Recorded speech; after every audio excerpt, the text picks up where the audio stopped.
All right. I'm going to go through some things on here, talk about a couple of problems. If you have any other questions, be sure to let me know. First page, I think, is pretty straightforward. I think we kind of talked about number 4 yesterday. There's all kinds of different ways that you can solve on number 4. I know a lot of people were looking at it immediately, and their first thought was, I'm just going to put it into my calculator because both equations are in y equals form and slope-intercept. And you could do that, but the issue with that is these numbers here are bigger y-intercepts, and so you're going to end up having to zoom out. And you're just looking for the intersection. This here is the ordered pair. Immediately, I can eliminate d because you're not going to have a negative x is the quantity, so you're not going to have a negative amount of something. And so it's just an ordered pair, right? And so we got to decide which one of those ordered pairs work. You could also just take one of them and plug it in too. But probably the easiest way, I think, to do this one is because it's already solved for y, is just take 645 minus 3x, plug it in for y, set the two equal to each other, and solve for x. It'd be a really quick and easy way to do it. Okay. Graphing it's not wrong. You could even do matrices. A couple people asked me, can I do a matrice on that? You can. You just got to move the x's over. So you got lots of options there, and I don't really care which way you solve. Just got to get to the solution. Okay. On the first 3, though, are the ones that you do have to show some work on. Number 1, you got to graph it. And then make sure you tell me what the solution is, too. I had a lot of people just graph it. And if it crosses, tell me what the ordered pair is. If they're parallel, tell me it's no solution. If they're on top of each other, infinitely many solutions. Maybe we haven't talked about this a lot, but unlike number 3, when I do elimination, somebody asked me yesterday, can I just multiply the top by 7 and not multiply the bottom by anything? And absolutely, you don't have to multiply both equations, okay? And so that would probably be the way that I would go. It would be the easiest way to do elimination. Multiply the top by 7, keep the bottom equation exactly the same, and then add the 2 together. So you could just do one equation. If you did y's, you'd have to do both equations by something. And so x's would be much easier here.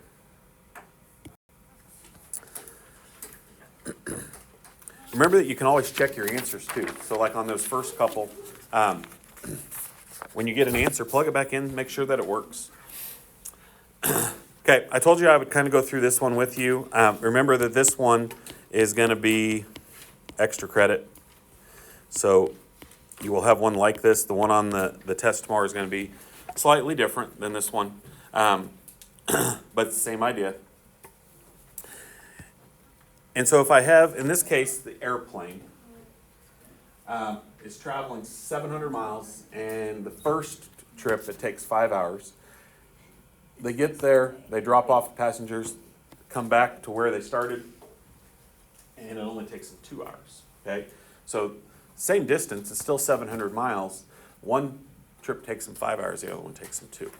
And so we got to figure out, there's really 2 variables in this case. It doesn't ask us to find both, it's just asking us to find the speed of the wind. But you have 2 variables here in this case.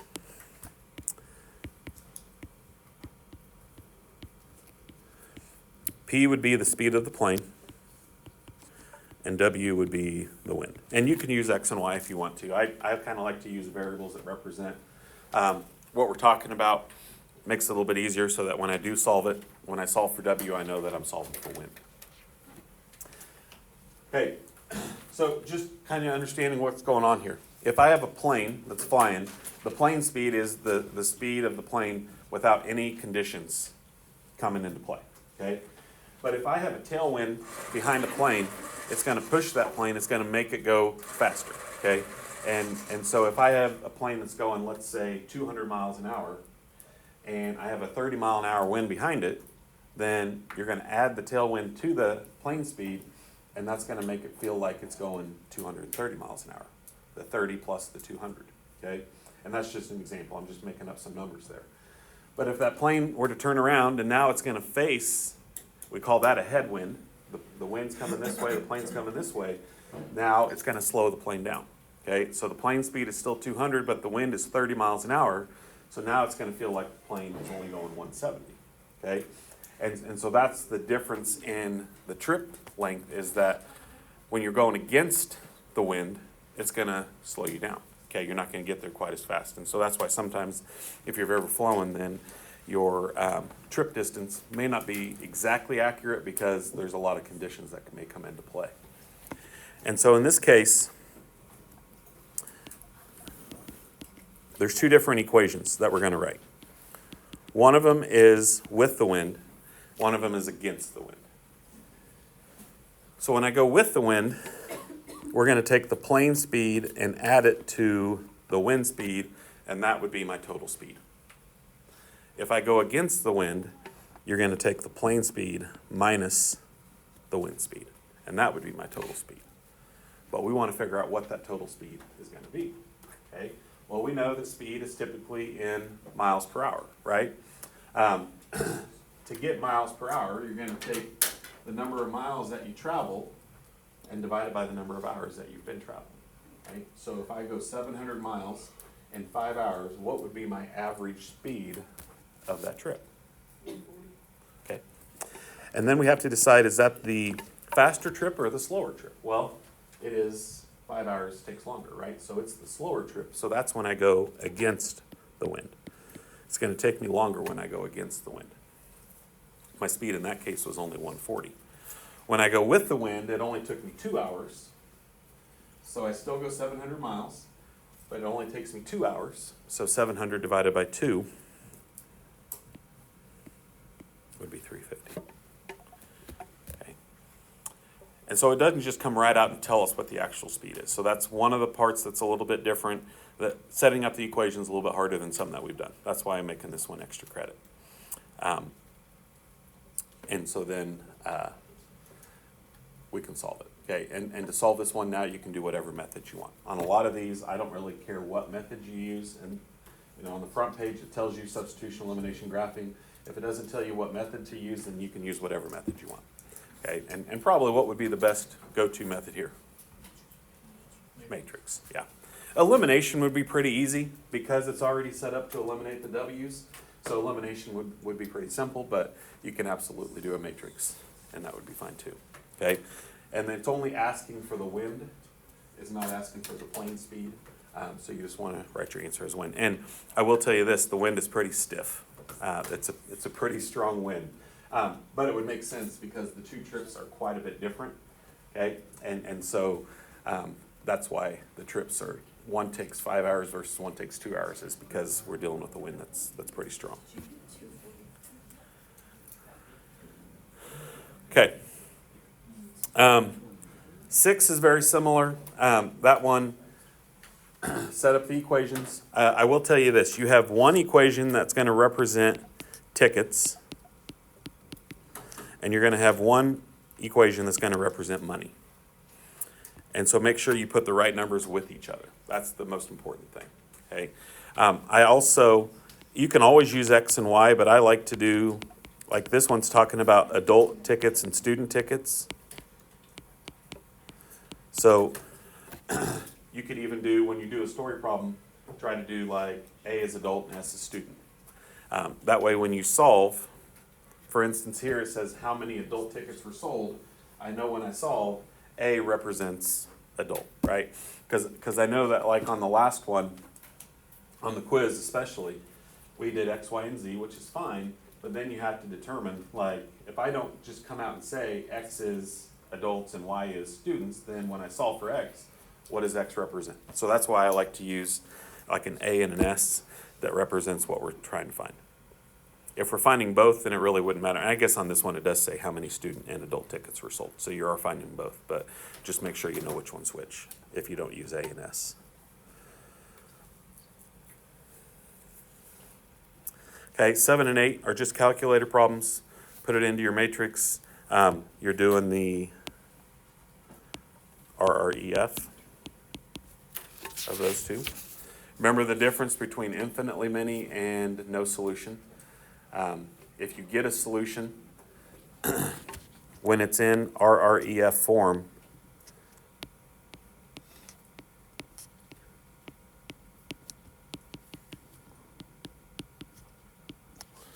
should look like that, okay? And then the numbers over here would be your order triple. Okay. If the left-hand side does not look like that, that means we either have no solution or infinitely many solutions. And so you got to remember the difference between those two. Okay, 9 is another one of those story problems. Once again, I would identify, you can use whatever variable you want, but like say X is the first score, Y is the second score, Z is the third score, and then try to come up with your 3 equations. Because we have 3 variables, we should have 3 equations.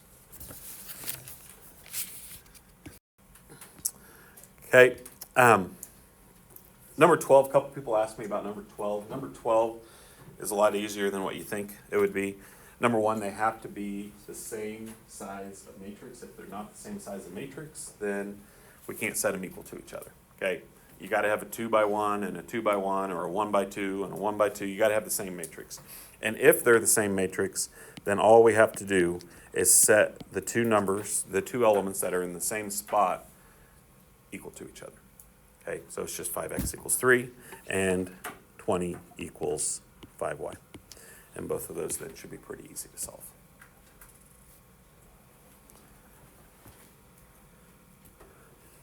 (13) is basically just a distributive problem. You're just taking -3 and distributing it through b. Somebody said, well, can I use a calculator on that? You can, but probably don't need to, right? You're just taking -3 times everything in there. Your calculator would give it to you, but probably wouldn't be necessary on something like that. But all of these you can use your calculator on. For this one, you just have to put in A and B and make sure you do the right operation. Make sure you put them in the right order. Like if I was going to do this one, I would do 2 times matrix A plus matrix B.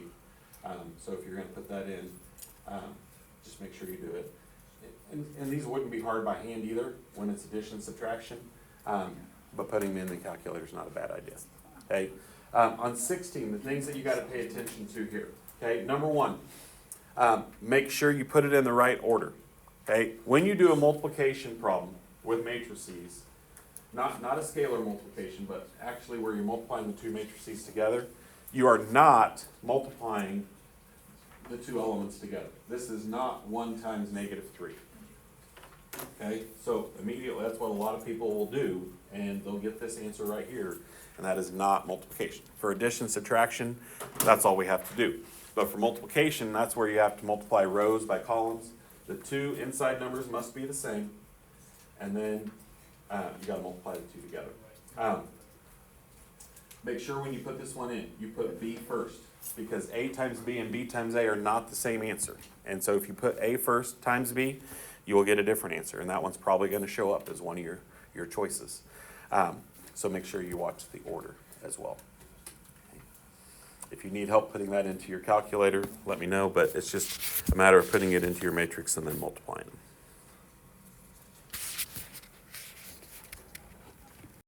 If you need help setting that one up, let me know, and I can come around and help you out with that one.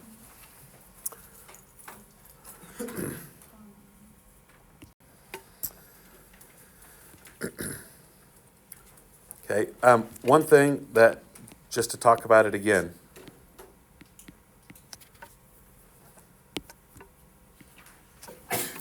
bless you. This is a 1 by 3, this is a 3 by 3. When I multiply these 2 together, the 2 inside numbers must be the same, okay? If those 2 inside numbers are the same, I can multiply them, okay? And that's why sometimes you might see not defined. Because if the 2 inside numbers are not the same, then we would just say not defined. We cannot multiply those together. Your calculator would tell you that as well. But that's all we're trying to determine is, can we multiply them? And if we can multiply them, then we're going to go ahead and do that. My new answer is going to be another 1 by 3. Okay. And so we know what the size, it's going to look just like this guy right here. But we got to figure out what the numbers are going to be inside that matrix.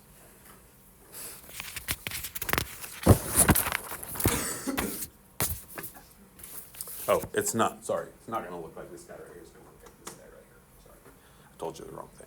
1 by 3, not a 3 by 3. Okay, 19. Lots of different things you got to pay attention to. Okay, number 1, you're going to graph it. You can use slope-intercept form, solve for y and graph it. You can do cover-up method. You can do whatever method you want to do, okay? But you got to get the right line. Decide where the points are going to go. Then I got to decide what kind of line do I want. Do I want a solid line versus a dashed line? And then I got to decide which way I'm going to shade. Am I going to shade above? Am I going to shade below? Don't forget to shade. Okay? If you have an inequality, you're going to shade. If it's just equals to, like on the very first page, you don't shade because those are all equal to problems. These are inequalities, so we're going to shade it. On 20, you're going to graph both inequalities, and you're going to see, once again, dotted line, solid line. Where do both lines get shaded at, and then where does it overlap? Okay? If you shade both of the lines, make sure you darken in the one that is overlapping a little bit darker than the rest to show that that is the area that we're looking at. Okay?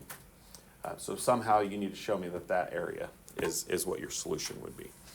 Some people just kind of wait and shade it all together and say just this area would be my answer. So however you want to do it, you just have to show me what the shaded region would be.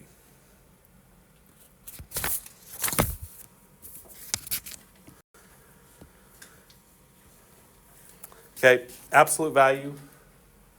And kind of by process elimination, you could do this one, I think, fairly quickly. You could put it into the calculator. We've talked about graphing absolute value. But if I have an x plus 1 on the inside of the absolute value, what direction does it move that graph? It goes left 1, okay? So we're looking at the graph that's moved left 1. Well, all of these are moved left 1, okay? Is the v going to open up or is it going to open down? Well, there is no negative out in front. The negative out in front is going to make that v flip upside down, right? So we know the v is going to be right side up, so it's either got to be B or C. We can eliminate A and D, and then it is less than or equal to. So it's going to be shaded underneath the v, and so it's going to be this one right here. If it was greater than or equal to, it would be inside of the v or above the v, and so it would be inside. Okay. If the graph opened down, this would be above, and this would be below. And so it's just where that line is at, above or below that line, or the v. Okay, these last two are your linear programming that we worked on in that last section. You've got 3 different inequalities here that you got to graph. This one's slightly different than some that we've done. We did graph some like this, but a lot of them, it had both x and y greater than or equal to 0, kind of like we have on number 23. This one just has y greater than or equal to 0. What kind of line is y greater than or equal to 0? What would it look like? Just right across the x-axis. Mm-hmm. Yep, it's just my x-axis, okay? It's going to cross the y-axis at 0. So it's everything above the x-axis, okay? And that's kind of the one I like to start with, okay? So it's only restricted to x-axis and above, not also to the right of the y-axis. This one would be both. Okay. But this one only has the y greater than or equal to 0. So make sure you know the difference between those. Here's another helpful hint that I would tell you on number 22. The x's and y's are flip-flopped if you look at those two inequalities. And one of the best ways to find like the intersection is to put it into your matrix. The first thing that I would do here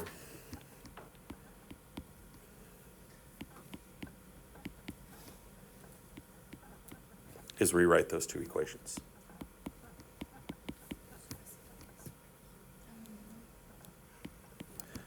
The reason why is if you put it into the matrix like this, then you're going to solve for y first and x second, so your ordered pair would be flip-flopped, okay? And so your ordered pair would not be the right ordered pair. So just so that you put it into your calculator right, when you find that intersection point, then you probably want to make sure that x, y, and then the constant is on the other side, the form that we always want to put it in. Okay, also, here's one thing that a lot of people don't do. A lot of people will graph this and then they'll just be done. It's asking for the vertices that are enclosing that region. And we've done some that have 3 points, some have 4 points, some have 5 points. You have to figure out how many points are enclosing it and what are the 3 points that enclose it, okay? Same thing on number 23. The only difference about 23 you're doing exactly the same thing. On 22, there is no max min function, so we don't have to plug it in. 23 gives me the max min function. So Q is your max min function. I know it's the max min function because there's no inequality here. This is just an equation. It's an equal sign. Okay. So once I get my ordered pairs, I'm going to take those ordered pairs, I'm going to plug them back in and figure out which one gives me my minimum and my maximum.